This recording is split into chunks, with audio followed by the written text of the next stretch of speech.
شهدت الجولة 11 من عمر الدوري المصري الممتاز 2024-2025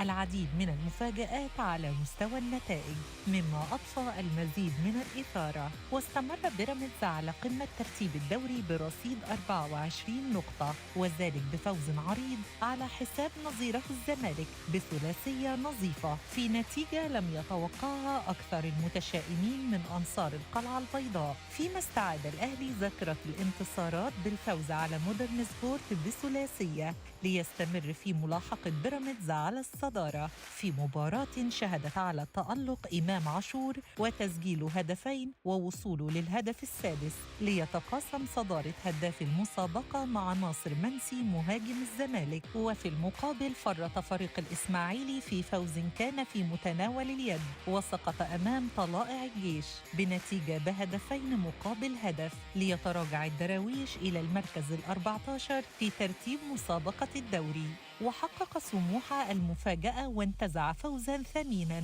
من نظيره سيراميكا كليوباترا بهدف دون رد ليحرم سيراميكا من التقدم لمراكز الصدارة في ترتيب الدوري ويستمر في المركز الخامس ب19 نقطة. أما باقي مباريات الجولة فشهد التعادل المصري البورسعيدي مع نظيره زد اف سي بهدف لمثله ليعود الفريق البورسعيدي مجدداً إلى المربع الذهبي في جدول ترتيب الدوري بالموسم الحالي، بينما هيمن التعادل السلبي على الاتحاد السكندري وبتروجيت ليتقدم الفريق البترولي للمركز السادس، فيما تراجع زعيم الصغر إلى المركز ال13 مما يضع ضغوطاً على أبناء الإسكندرية في مبارياتهم المقبلة، فيما استمرت النتائج المخيبة لغزل المحلة بتلقي الهزيمة الرابعة على التوالي أمام فاركو بنتيجة 3-2 ليحتل المرتبة ال15 في جدول ترتيب الدوري ويواجه شبح الهبوط. ونجح حرس الحدود في تعزيز موقعه بالمنطقة الدافئة في ترتيب الدوري بعد فوز